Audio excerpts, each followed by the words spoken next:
اللہ رب العزت سے جس وقت بھی خشوع وضو سے دعا کی جائے اللہ رب العزت اس دعا کو ضرور قبول فرماتے ہیں۔ لیکن احادیث مبارکہ میں 8 اوقات ایسے ہیں کہ جن میں اگر دعا کی جائے تو اللہ رب العزت ان دعا کو رد نہیں فرماتے۔ ان 8 اوقات میں سے ایک وقت یہ ہے، اگر ایک شخص رات کو نیند میں جاگ جائے اور جاگنے کے فوراً بعد وہ یہ دعا پڑھے، سبحان اللہ والحمد للہ ولا الہ الا اللہ واللہ اکبر ولا حول ولا قوة الا باللہ لا الہ الا اللہ وحدہ لا شریک لہ لہ الملک ولہ الحمد وہو علی کل شیء قدیر۔ یہ پڑھنے کے بعد انسان جو دعا کرے گا اللہ رب العزت اس دعا کو رد نہیں فرمائیں گے۔ دوسرا، اذان کے بعد اللہ رب العزت دعا قبول فرماتے ہیں۔ علماء فرماتے ہیں کہ اذان سے لے کر جماعت کی کھڑے ہونے تک کا یہ وقت جو ہے اس میں اللہ رب العزت دعا قبول فرماتے ہیں۔ تیسری جگہ، سجدے کے دوران اللہ رب العزت دعا قبول فرماتے ہیں، لیکن علماء فرماتے ہیں سجدے میں انسان کو اپنی زبان میں دعا نہیں کرنی چاہیے، بلکہ سجدے کے دوران جو عربی دعائیں رسول اللہ صلی اللہ علیہ وسلم سے منقول ہے ان دعاؤں کو سجدے میں پڑھا جائے تو اللہ رب العزت دعاؤں کو ضرور قبول فرماتے ہیں۔ چوتھا وقت جو ہے وہ جمعے کے بعد، اللہ رب العزت جمعے کے بعد،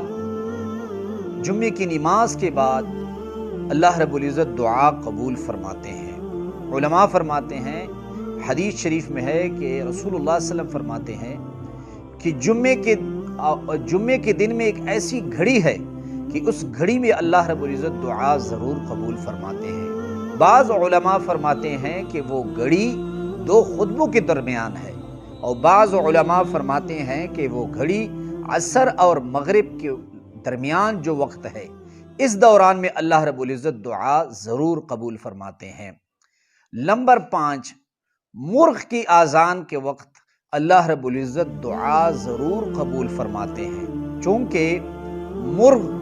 صبح سویرے اذان دیتا ہے، اور احادیث شریف میں ہے کہ مرغ کی اذان اس وقت دیتا ہے جب مرغ فرشتے کو دیکھتا ہے، اور فرشتہ اس وقت اترتا ہے جب اللہ کی رحمت ہوتی ہے، تو اس وقت جو شخص دعا کرے اللہ رب العزت اس کی دعا قبول فرماتے ہیں۔ نمبر 6، بارش کے دوران اللہ رب العزت دعا ضرور قبول فرماتے ہیں۔ رسول اللہ صلی اللہ علیہ وسلم کی حدیث مبارکہ ہے کہ جو شخص بارش کے دوران دعا کرے اللہ رب العزت اس کی دعا ضرور قبول فرماتے ہیں۔ نمبر 7،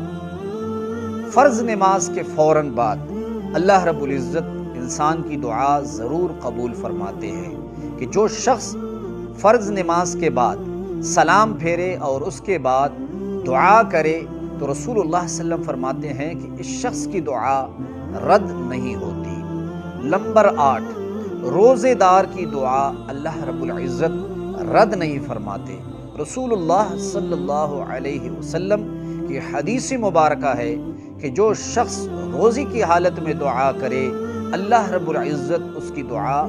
رد نہیں فرماتے۔ تو یہ اوقات جو ہیں ہم نے احادیث مبارکہ سے ان کو چن چن کر منتخب کیا ہے اور آپ تک پہنچایا ہے، اس لیے تمام پریشانیوں میں اللہ رب العزت سے ان اوقات میں دعا کیجئے کہ اللہ رب العزت ہماری اور ہم سب کی دعائیں قبول فرمائے۔